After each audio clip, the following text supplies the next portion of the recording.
let's get into the episode. It is officially episode 6. I cannot believe it. I'm so excited because we're one step closer to season 2. Yes. Next, we're going to do the review of the pandemic episode. Well, it was called the lockdown episode. Hello, sinners, and hail Sappho. It's your hostess with the mostest, Narcissa DeVille, and welcome to a brand new Good Omens review video. And I've got my lovely co-hostess, Mother DeVille. How are you doing today? Good, how are you? I am well. Oh my God, I went into... See, you've been watching Paris, and now I'm like doing her voice. Oh my God, that's hot. You know what? I will say though, I have loved her for a hot minute just because I think her aesthetic is very like, you know, me. It's my vibe. So I kind of love that you've gotten into her show. Yeah. This one is interesting because this one we have not seen in a minute. No. But I would say we've seen them all enough that we kind of know what we're getting into. Yeah. And I actually kind of love that this episode starts in hell. Like we ended the last episode kind of on like a cliffhanger, but they decided to start this episode in hell. We've got Dagon and Hastur and Beelzebub kind of all walking. There's also this little like, what would you call that demon that kind of like, he's like little round demon. We never see him again. We only see him in this scene. And he is in the intro. What do they call that? Oh, the theme. The theme with the cartoonist. Yeah. Mm-hmm. Yeah. He is in that. Yeah. But he's really nowhere in the episode until episode 6. He's only in the like 2 parts of the scene, so it's really funny. But he's kind of cute. I wish they had made like something with him, like a little squishable or something.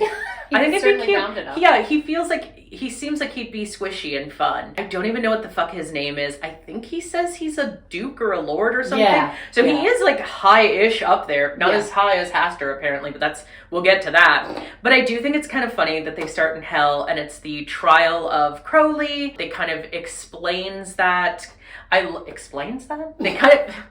They explain that it's the trial.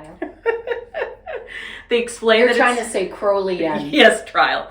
They explain that it's the trial of Crowley. I love that they bring him in. Of course, we know it's kind of a spoiler, but we know it's actually Aziraphale. But he does do a good job of pretending to be Crowley. He really does. And I love that he comes in and he's like, could do with a few houseplants. I'm like, okay, girl, we know. You know your boyfriend. We get it. And then I love it because this is very Aziraphale because he goes, what seems to be the problem here? That is the most Aziraphale sentence I think ever. And hearing it come from Crowley's mouth is funny. Luckily, I think the angels and the demons are too stupid to recognize it, so they don't call it out, but it is funny. And then from there, we kind of like just zoom backwards in time throughout the rest of the episode to go back to where we were, which is with the Bentley whipping back around the corner. They're playing a different part of Bohemian Rhapsody. They're playing a different part of Bohemian Rhapsody than they were in the scene originally at the end of 5.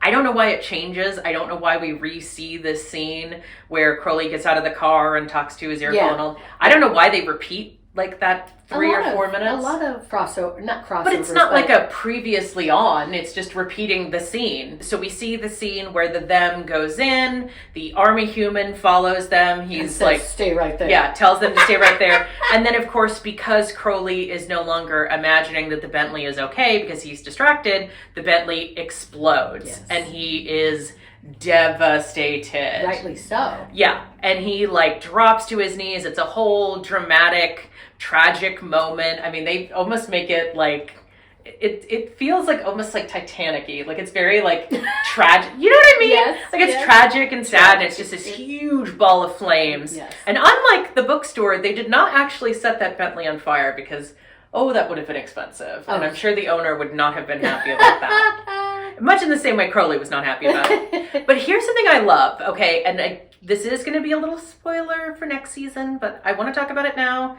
So the only thing that survives is a little piece of the Bentley, which I believe, because it was a 1930s model, was probably a starter. It's like a crank starter. Mm-hmm. It's the only part of it that survives.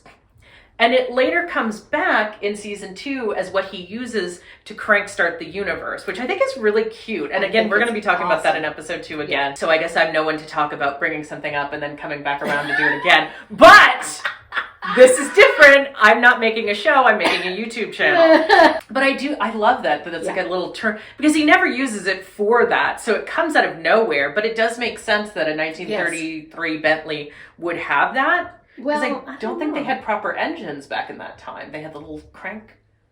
I don't know when it started. Up goes the weasel. Up goes the Bentley. Boom goes the Bentley. Yeah, exactly. Exactly. When this happens, Aziraphale comes over and he's like, hey, he's pointing a gun. I need help here. And Crowley's like, I'm having a moment. Leave me the fuck alone. And Aziraphale's like, excuse me, I'm the nice one here. You can't make me do the dirty work. Correct. And then he does it anyway, because that's just Aziraphale. So I do love that whole scene. And I love that he's like, you know what? Fuck it. I don't have time for this. Turns around, snaps his fingers, and the guy just disappears. And he's like, oh, I hope I didn't send him somewhere too bad. I'm like, how do you not know, though, where you're sending this dude? And what bad place would you send him to? He's already in the military. I think that's as bad as it gets besides hell. Stop. What? Am I wrong? No. And then, of course, we get another army jeep approaching, because apparently it's just jeeps on jeeps on jeeps, even though the kids Adam already put one down, but there was another one that comes over. Oh, that's right. And I love that Aziraphale says, we're here to lick some serious butt. And Crowley goes, kick butt. Aziraphale, kick some butt. For the love, what did he say? For God's sake? And then he's like, I can't believe I just said that. That's so, oh no, for heaven's sake? For heaven's Something sake. like that. Yeah, something. It's so fucking funny. Ooh, can I help you? Oh yeah, it's in my notes and I didn't even fucking read it. For heaven's sake. And then he's like, oh, I can't believe I just said that.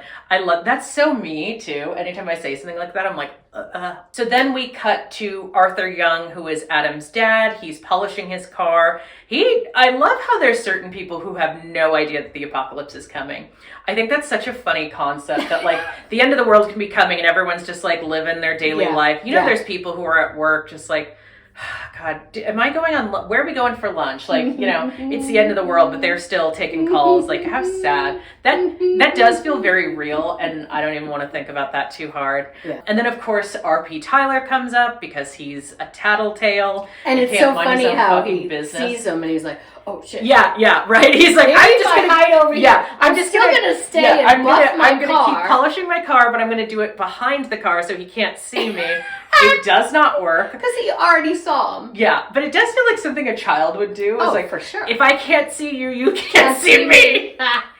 And then R.P. Tyler comes over and he's like, here's what your son is doing. He's going over to this place he shouldn't be, so don't blame me if he starts World War III, which is an objectively very funny line, because that is kind of what he's there for. Yeah. We get the standoff between the four horsemen and the them. I love that it feels like a old-timey Western. There's like that Western music. Yeah. They zoom in on their faces. Yeah. It's very... Yeah, basically you're waiting for a fucking tumbleweed to go by. It's just, I think it's fun. I think it's a cute little scene. Yeah. And then, of course, you know, we see Anathema and Newt witnessing the four horsemen. Anathema sees that their auras are like non-existent, and they're kind of talking about that, and then they break into the computers, which I think is computers. Is that what I meant to say? Well, like the room. Yeah, wherever. I don't know what it's called right now. I can't think of it, but like the control room. That's control room. Okay. I was going to say warehouse, but control room's correct. Yeah. We see the four horsemen taking over and everything like that, and God is narrating all of it. Yeah. And I had the thought while I was taking notes, I was like, God, can you please be quiet for like 5 seconds? I just want to enjoy the scene. I don't need you to narrate every little thing. Like, girl. Right. I don't know. I don't want to be a bitch about that, but like... And then, of course, I feel like we talked about this in the last episode, but it's really in this episode where the humans of all different places are reacting to the nuclear strike orders. They're all freaking out all over the countries. And that's specifically because Anathema is like watching, there's like live video of all the different countries reacting. Yeah. They're all confused. No one knows if this is real, if this is happening. Because the thing is that everyone knows each country and each part has the ability. Yeah. They just don't want it to ever come up, and who does? Yeah. And so they're like, what the fuck's happening? What the fuck's happening? Yeah, because you expect it to be something that is known that could happen, or you have a little more notice than start the fucking Yeah, yeah, right, exactly. And it's very tragic. People are crying and terrified because no one knows what the fuck is going on, and they rightfully say it feels like the end of the world, which it is. And so that makes perfect sense. It's a scary little moment. It's very dark-sided, I will say. We go back to the them versus the four horsemen. What'd I say? Maybe you should just continue That's all, folks. Just as Crowley and Aziraphale make their approach, I love that Crowley goes, "That's him, the curly one, shoot him." I just think that's so funny that he calls him the curly one. And then I love that Aziraphale takes the gun from Shadwell and is about to shoot him, but clearly Madame Tracy has enough power that she fights him off. Yeah. And so she shoots it into the air, and she apologizes because she's like, "I can't let you kill a kid." And I love that even Shadwell was kind of like, "Yeah, I don't know about all this. I don't know about killing kids." Yeah. He's the ultimate witch girl, but okay, go off. Adam asks why there are two people. I love that he stops everything to be like, so "Why are you two people?" I thought it was sweet. No, it is. And I love that he separates them, and so they go back to just go back. Yeah, they go back into being two separate people. Madame Tracy stares at him and kind of looks disappointed. I love that in the book, she goes, "Oh, I thought you'd be younger." I'm like, wow, bitch! What the fuck? And Aziraphale, you can imagine Aziraphale just being like, "What did I do to you?" Yeah, what does that have to do with anything? Why does he have to? Oh, because she's wants to be flirty? Yeah. I'm sorry. But no, you know what I mean? Yeah. It's very shady. "Oh, I thought you'd be younger." You're like, "Ma'am, you don't have to come for his wit so hard." What's so funny is all these little, they know what's happening, and all these little bites. Yeah. I thought you'd be younger. Bitch, if I don't get this taken care of, we're all going to be younger. We're all going to be dead in a minute. Younger. You know what I meant. Permanently this age. This age, yes. Okay. Well, he's kind of going to be anyway, so I guess it doesn't matter. Well, they get just discorporated, right? Yeah, I don't... Well, like I said, I think if it ends and Heaven wins, Crowley is gone. Okay. Gone. They got me, gal. Back in the control room, Anathema and Newt are talking, and they're talking about how to stop the computers. Neither of them knows.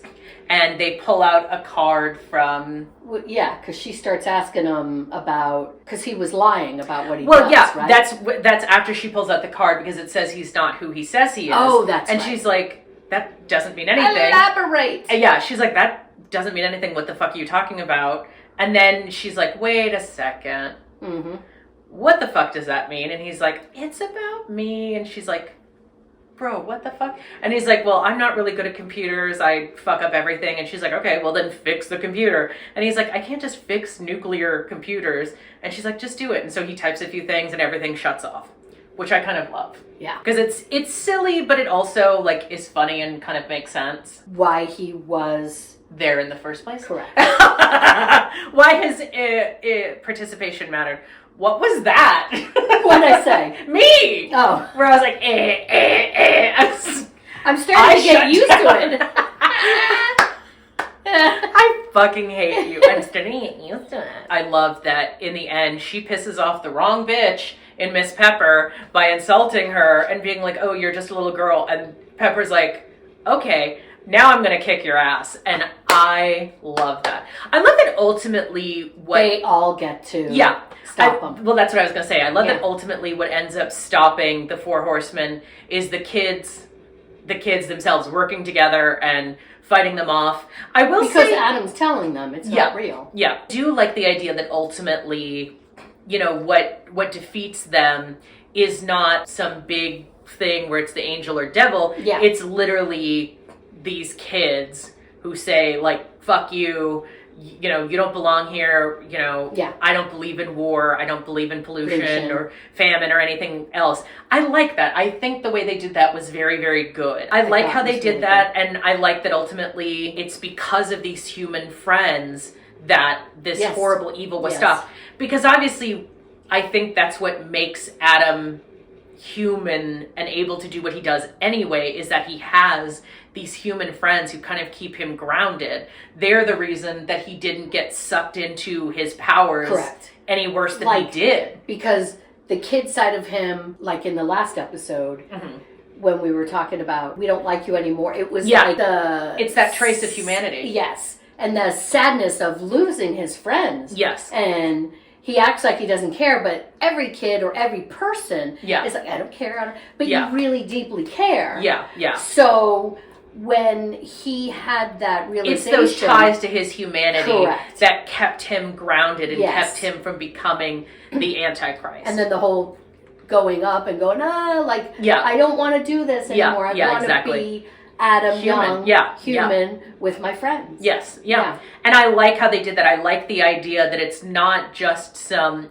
it's not necessarily anything supernatural that saves the Yeah. world. It's literally just the humanity of these other children Correct. who he's known his whole life since he was at least 5. Yeah. I think that's really well done. I think it's really Yeah. beautiful. When Pepper and War are fighting with the flaming sword, they cut to Aziraphale and Crowley goes, didn't that used to be your flaming sword? And Aziraphale's like, I don't think it was. I'm like, girl, It keeps returning. what's going on? But I do kind of love the like comedic whatever moments with them in the background. It's gay always, uncles. but it's so funny. It's always so funny because, like, I mean, when they were chattering on when Jesus was on the cross or whole, Yeah. they're just. Sometimes you need that lighthearted moment because that scene went on way too long for my liking. So I did appreciate that. Yeah. Beelzebub telling Dagon in hell to rally the troops because it's about to be fighting time. And then it's pretty quick that Beelzebub's like, something's wrong.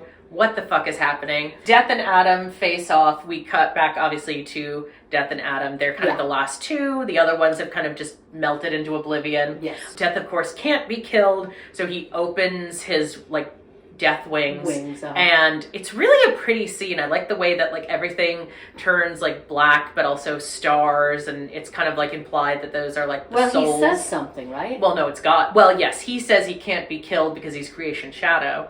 And then he says, good day. Yeah. And then God was talking about how it's wings of night and, all that. Oh, okay. Yeah, so it was God narrating that. because she can't stop. Can't stop, you asked her can't politely. stop, won't stop.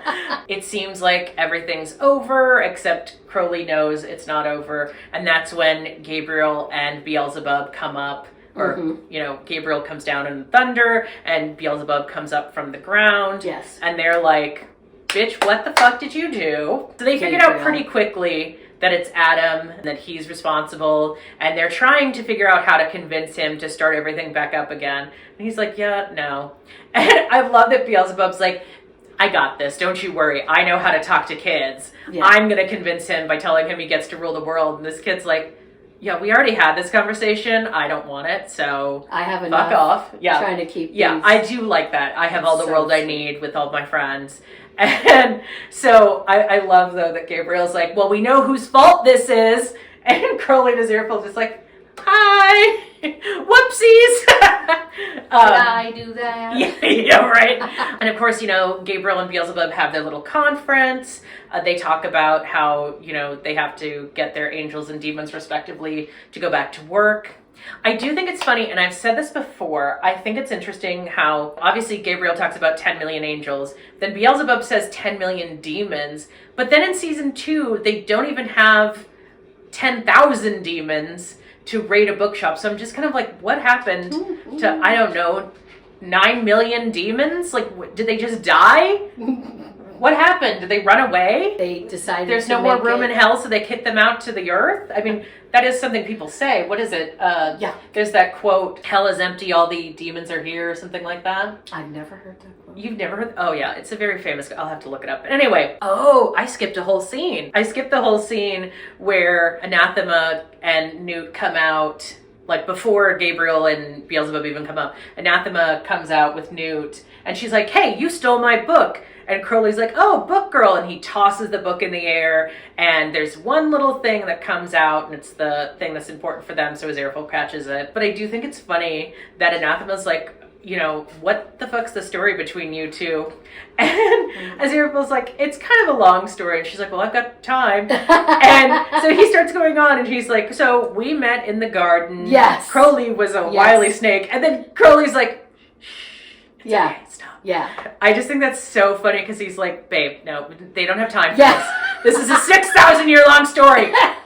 You don't have time for it. Unless you could say it in 2 sentences. Which you cannot. We've already passed that. Yeah. And then I love that Anathema's saying, hey, Adam, hey, Pepper, hey, you got the rest of you. Like, she does not know Brian and Wensleydale's name. She's like, hey, you too? I don't know who you are, but hey. It's so funny. And then I love when Beelzebub does come up. Crowley bows and goes, Lord Beelzebub, and they call him a traitor, and he's like, that's not a very nice word, and they go, the other words I have for you are worse. I was like, that's so my brand of humor too. Yes, the other things I have are worse. And then of course there's the whole argument about the great plan versus the ineffable plan. Yes. And it's very clear that no one really knows which one is which. And then Crowley and Aziraphale pointed out. Yeah, I love that. You don't even know. Yeah, I love that. I love that so much. And they're like, and that's when they have their little conference. Okay, that's when they have the conference. Yeah, so I skipped like a whole bunch of scenes. I'm sorry. So this is the problem, is that I take these notes and we're trying to do all this, but you know, my brain says, here, remember this thing, remember this thing. I do love the line where Gabriel goes, shut the fuck up. Okay. I love the line where Gabriel's like, it's the same thing. He goes, God does not play games with the universe. And Crowley's like, where have you been? I'm like, right. Thank you. That is the funniest fucking line. Because it's so true. It's like, it's absolutely girl, where true. have you been? Where have you been? He's been in heaven, clearly not paying attention to shit. Before they leave, Beelzebub threatens to tell Adam's father, who of course they mean Satan. And then they all kind of just leave and they think it's over yet again. And Crowley's like, oh, nay, nay, it is not over yet. They told your father. Yeah. He goes, no, we're not done yet. And he collapses to the floor as like Satan starts popping up. It's like it's almost painful for him. Yeah, clearly. Yeah, it does seem to be. It's like he's being kind of pulled down to hell. Yeah. Almost. Yeah. I do love, though, that Aziraphale is like, well, you can call me an old silly, but I think the devil is coming. Satan himself. Love that Chadwell decides he wants to protect Madame Tracy from Satan, which, like, that's not going to happen. And Crowley's like, well, it was nice knowing you. And Aziraphale's like, you can't give up now. And he's like, this isn't just anyone. Yeah. This is Satan. We are fucked. I love the way he says that. It's so fucking funny. Yeah. And Aziraphale picks up the sword and he's like, acting like he's going to hit him. And he's like, that's not going to work. He's like, all right, you fix this or I'm never going to talk to you again. And so I love that that's the thing that gets, I'm like, you wouldn't be talking to anyone because you'd all be dead, but like go off. And so Crowley manages to use that to stop time itself. Yes. And again, he's got the little crank in his hand. I don't know why that sounds so wrong. Yeah. He's got his little crank. Adam, he's got a... Yeah. So they have a conversation with Adam. It seems like they kind of took him... It's like the white sand that's just outside of Eden. Did you notice that? Yes. Yes. Is it east of Eden? Reference. That's a book, I think. I've never seen it. Anyway, they're talking to Adam about how they were, Aziraphale's like, I was worried you were going to be hell incarnate, but really you're human incarnate. Yeah. And Adam's like, I'm just a kid. And Aziraphale's like, that's not a bad thing to be. Yeah. It's a really cute moment. It's kind of like they're his literal godparents, as they said they were going to be to Warlock. Yes. They're really protecting him and helping him. And they're like, look, you can do this. We believe in you. You just have to do something. We don't really know what, but you got to do something. And so Crowley starts time with the little crankshaft. Is that what it's called? Crankshaft? That sounds right. Yeah. But he starts time up again. And then, of course, Satan pops up from the ground. He's voiced by another doctor, which is Benedict Cumberbatch. I forgot about that. I don't know if you know much about him because you didn't really watch any of the stuff he did. I watched a couple of movies he was in. Oh, okay. Yeah. So, that's the voice of Satan. I do think his crown of horns is very interesting as a concept. Well, here's what's interesting, and I'll say this. I think in the show, because in the book, there kind of is that whole moment where Satan is coming up from the ground, but he never really fully gets there in the book. He never says anything. Okay. He never makes an appearance. The dad, Arthur just comes in and then he's gone. But in the show, I think they wanted it to be a little bit more dramatic, which is why they actually have him come up and have him say something. Yeah. I think it's hilarious that he's pissed off that his son is rebellious. I'm like, yeah, girl, so were you. Like, why are you surprised? Yes. Adam says, you're not my dad. You never were. You know, He's a real dad. Yeah. A real dad doesn't just come around when you're 11 and tell you off. Like, my dad is the one who raised me. It's true. And I love that because I do think it says something about like biological parents and adoptive parents or like found family and all of that. Yeah. So I think that's really that's really beautiful. Yes. And that's a really, I like the way they did that. Yes. And then of course that kind of makes it true because whatever Adam says is true. And because Satan was on earth when he said it, that means that Arthur is his real dad. Oh, really? Yes. Because he said it on earth? Yes, because he's the Antichrist and he controls earth, and what he says, it becomes real. Aziraphale and Crowley even says that. Because he's like, Aziraphale goes, that's not really his dad. And Crowley goes, it is now because he said it's his dad. Got it. And so when he comes in, you know, I love that Arthur comes in with his car and he's like, can someone tell me what exactly is going on here? And no, nobody can because would you even believe it? I mean, honestly, like, we just defeated Satan and stopped the end of the world. Like, who's going to believe that? Yes. It's evening time. Crowley and Aziraphale are waiting for the bus. They're drinking and sharing wine. I'm so sorry. It's a very cute scene. I love how Aziraphale says, imagine how bad it could have been if we were even remotely competent. And Crowley's like, okay, fair point. Didn't have to read me like that, but go off. They read Agnes's last prophecy. I almost said property. Prophecy, which was about choose your faces wisely because you're playing with fire. Yes. Implies what, of course, is going to be coming with them. I do love that they have the conversation where Crowley's like, well, what if the Almighty had planned it like this all along? And Aziraphale's like, I wouldn't put it past her. Now, is this when they go back and then they do the whole tub scene? No, not yet. Well, that's coming up, but no. Okay. This was still them on waiting for the bus. Yeah. And then the delivery man comes. He picks up items that he delivered because he came back to life. Yes. Well, what I love is he picks up the items and he's like, they're supposed to be a flaming sword. And Aziraphale's like, oh, I was sitting on it. I'm like, girl, how do you not notice you're sitting on a sword? Okay. It's just that bench smooth part. It's not gonna... It's got a handle. You'd know if you were sitting on a sword. You know when you're sitting on a remote. You'd know if you were sitting on a sword. Girl, you'd notice. You would notice. Yeah. You'd be like, something feels familiar. Oh. And then, of course, the bus comes to pick them up. Aziraphale is surprised because it says Oxford. And Crowley's like, yeah, but it'll go to London. Don't worry about it. I'm like, why are you surprised? So he reminds Aziraphale that the bookshop is gone, invites him to come back to his flat, which is very, very cute. Aziraphale tries to say, I don't know if that would be a good idea. My side wouldn't like that. And Crowley's like, you don't have a side anymore. Correct. Neither of us do. Yeah. So they get onto the bus. And then, of course, there is some subject of contention with the scene here. So apparently the director or the original director and Neil have kind of a debate as to what was the moment where Crowley and Aziraphale changed places. Mm-hmm. I guess the director of the show feels it was on the bus because they held hands on the bus, which Neil has admitted. And Neil feels like it was at Crowley's flat. I am inclined to go with Neil personally because I think that makes the most sense. What do you think? I think the bus. Okay. Because they held hands. Reasons? That doesn't mean anything. You can hold hands. We don't see them in the That's flat. True. That's true. Well, I'm a little inclined to go with Neil because it is his show. Oh, well, of course. But also, I'm inclined to go with that because the bus is like, I'm sure there are people on that bus. But they would have seen them change places. I'm sure there's people.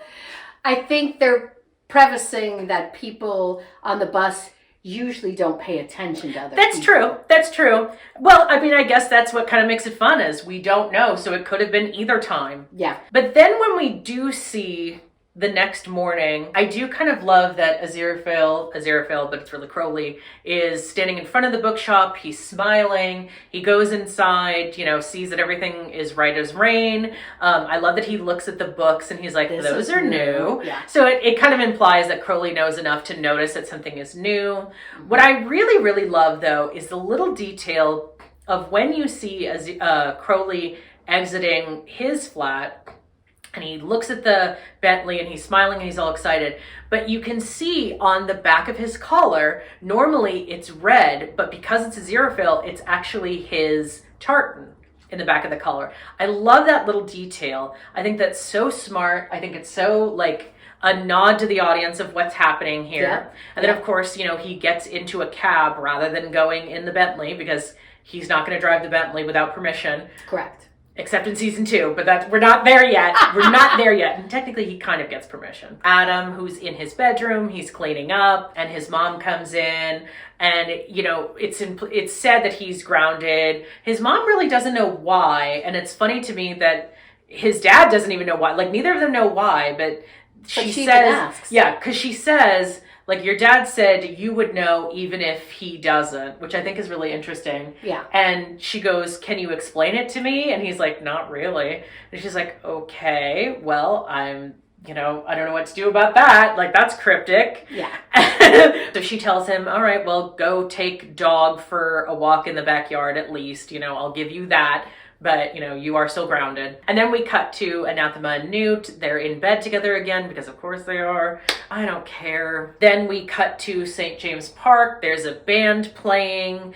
I don't know what this song is. I feel like I should. Yeah. But it doesn't ring a bell to me, so I don't know. I love that we see a conversation between two like political men who are sitting there about the Kraken eating someone's trade delegation. I think that's really funny. That they said it was a mass hallucination. He's like, well, that hallucination ate our trade delegation, so like, okay, girl. And then we see Aziraphale and Crowley getting ice cream. Yeah. And then a lolly. I love that Crowley's like, do you understand what happened yesterday? And Aziraphale's like, not really. And then they see death, which I think is funny. And he's like, Crowley's like, that's supposed to be a bad omen, which, and then he turns around and Aziraphale is getting kidnapped. I love that it's Sandalphon and Uriel who sing a part of a few of our favorite things. Yes. It's like, God, I'm never going to be able to watch Sound of Music the same way again. I hope you know that, Neil. You have ruined that for me officially. And then Crowley is like terrified and he's like screaming like somebody help him, and then he gets knocked out by a tire iron and he goes, it's tickety boo, right as he's passing out, which again, another Aziraphale reference. Mm-hmm. Then we cut to Aziraphale in heaven. He's all tied up. And it's so funny because he's another nod to knowing that it's Crowley, because he's very calm, cool, and collected. Yeah. But I mean, even when he's Crowley, he's a lot calmer too. Yeah. Well, I love that Gabriel goes, call it what it is, an extraordinary rendition. I'm like, ooh, okay, nice American political reference. You don't hear that a lot. Oh. That was a wild movie, wasn't it? Was that Reese Witherspoon? It was the wife? Gosh, that was so long ago. Was it 2004? Wasn't Elliot Page in it too? No, I don't think so. Unless he was like a staffer or something. Well, I remember there was that movie, but there was also another one that Meryl Streep was in that we never saw. That was about like Congress and shit. No, Rendition that wasn't the one that it was in slow-mo and they probably. And... No. That's not Rendition? No. That was the one where that guy was suspected of being a terrorist and they kidnap him and take him to a cell where they torture him and shit in like Guantanamo, and his wife is trying to figure out what the fuck happened to him. Did I see it? Yes, we saw it together in theaters. Oh. It was really good, but really depressing. Anyway, that's a whole other story, but I like that was the extraordinary rendition, because that's what it was. That's what it was called. Oh, okay. And so when he says that, I mean, that is true of what they're doing to him. And then, of course, we go back to hell. Crowley is found guilty, and Crowley asks, what's it to be, am I going to spend the rest of eternity in the deepest pit? Which, like, honestly, if that had been the thing, Aziraphale was like gonna take that for him. That's kind of sweet and also sad. But of course, I know, knew because that wasn't is true. Gonna be... They both were going for each other. Yeah. Not even knowing. Not just really, assuming. no. Yeah. We see Michael walking in, who's got the holy water, and Crowley is very surprised to see them. And then I love that Hastur calls her calls them white wings. I think that's so funny. And then we cut back to heaven. Eric comes over with the hellfire. I love that he's like, you don't get this view in the basement. And then, he kind of just starts it, and then they go back to, so it's like really going back and forth between heaven and hell. And in hell, the demons are terrified of the holy water. I love the idea that Beelzebub asks him any last words, and fucking Aziraphale as Crowley is like, yeah, this is a new jacket, so can I like take that off? I wouldn't want anything to happen to it. And they let him. That's what's funny. They're like, oh, okay, sure, whatever. Like, and then of course they tell Hastur to test it, which is when they take the little gremlin-looking fucking demon, toss him in the water, and he dies. So, and it's almost like the whole Wizard of Oz. Yeah, again, it's another Wizard of Oz moment. Yeah. Kind of interrupt everything to cut to Shadwell reading a book, which actually has that demon in it, which I thought was interesting. Oh, so it's like he's reading a demonology book or whatever. Yeah. I have to say, I don't like that everything grinds to a halt just so we can see what happens with these two. I really don't. And I get it. It's nice that Madame Tracy is like taking because people are going to say, well, what happened to them? Yeah. Well, but you could probably do it later. There's stuff going on. Heaven and hell is going on. Well, we're really going to grind this scene to a halt. No, I don't like that. They want to. But it just doesn't feel prolong it. Yeah, but I don't. Boy, I couldn't even I don't find like that it. word. Okay. I think it's that's what I'm saying. You build up all this tension and then you grind it to a halt so you can talk about, the other four. It's like, to get them all you could do it other way. Yeah, but you could do it another time. No, I know. Do it before this scene, do it after this scene, do it any other time. But now maybe they almost forgot something. They had to shove it in somewhere. Yeah, but shove it in somewhere where it makes sense. I don't think it would have changed anything had this not been here. Yeah. I just think the placement doesn't make sense. And this is not a read on Neil or the editors or anything like that. That's just my opinion. It's my opinion! Who was that? What franchise was that? Oh my God. Do I know? OC? I have no idea. Wasn't any bitch we ever watched. Anyway, so, it is interesting, of course, like, Madame Tracy's gotten rid of her drag, essentially. She's down to her real self. I know, it was cute. And she made dinner. She invites Shadwell over. He comes over. She admits she's no longer, a sex worker. Yeah. They use a different term. He calls her a harlot. She goes, I'm not, former now. Yeah. And he's like, oh, very impressed. And then she kind of invites him to move in with her, which I think is nice. Says she has a little. No, they were going to move. Remember? Yeah. No. That's what I meant. They were going to get their own little place together. Yeah, she has a little money. Yeah, but move in together in their own place. Oh, yeah. Sorry. Yeah. And then we go to Jasmine Cottage, where there's a delivery of the new prophecies. I couldn't think of the word. Oh, yes. There's the delivery of the new prophecies. Yes. There's the guy who's like a lawyer, who's like really excited about it. And then, of course, we learn that he's having an affair with someone. And Agnes is like, yeah, you better get the fuck out of here, or I'm going to tell everyone. And he's like, oh, shit, gotta go. He just runs off. Yeah, I think that's really funny. But again, because they were having bets at the office. Yeah. But again, it's another thing where, did we need to interrupt all the heaven and hell stuff for this? I don't know. Will say, and I've said this before, I still think the second set of prophecies has to come up in season 3. Yeah. Because it seems to me that even though we see them burning at least the first page, yes. I feel like Agnes would have known to prepare for that and would have sent this another set somewhere else. That's just me. So, whatever. And then, of course, we go back to heaven and hell. Gabriel is such a fucking asshole in this scene, and I do not blame Crowley for hating him for that. And we'll get to more of that in season 2. Aziraphale's talking about the greater good. He's like, don't talk to me about the greater good, sunshine. And I was like, damn, okay. And then he's like, I'm the Archangel fucking Gabriel. I'm like, okay, girl.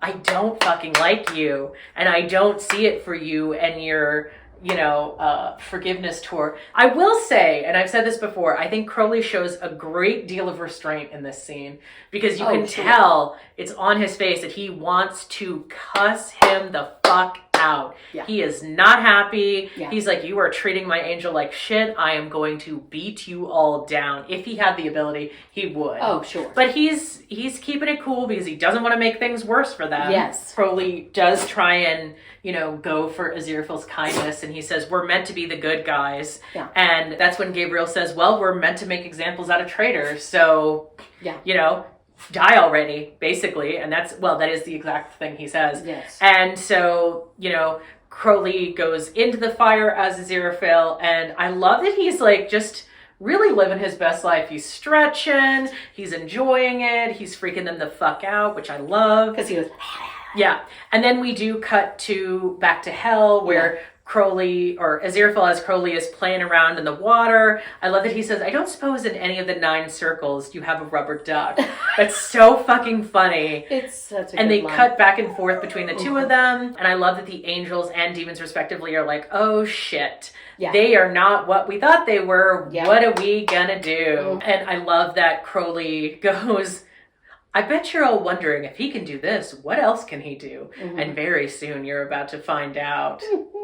And he's like, I think it would be best if we were left alone in future. And then he does a little nose, like, and then that feels very that's Aziraphale to Aziraphale. me. It's so cute. I love them playing as each other. And then we go back to St. James Park where they meet up again. And now you kind of see them being more themselves, but still in each other's bodies. So like, Aziraphale is very like slumped over the way Crowley always is, but Crowley is very like sitting up straight. I think it's really funny. And they switch places. They talk about their kind of like, well, really just Aziraphale talks about his time in hell and asking Michael for a towel, which I think is really a funny scene. Yeah. Because she's like, oh, Lord, when she comes back and he's still alive, Crowley's still alive. She's like, oh shit, I didn't expect that. No. Because she technically, she wasn't in heaven when the whole thing was going on with Aziraphale. No. So I don't know where the fuck she went. She just kind of like dicked around for 20 minutes. Yeah. Then she's like, oh shit, wait, you're still alive?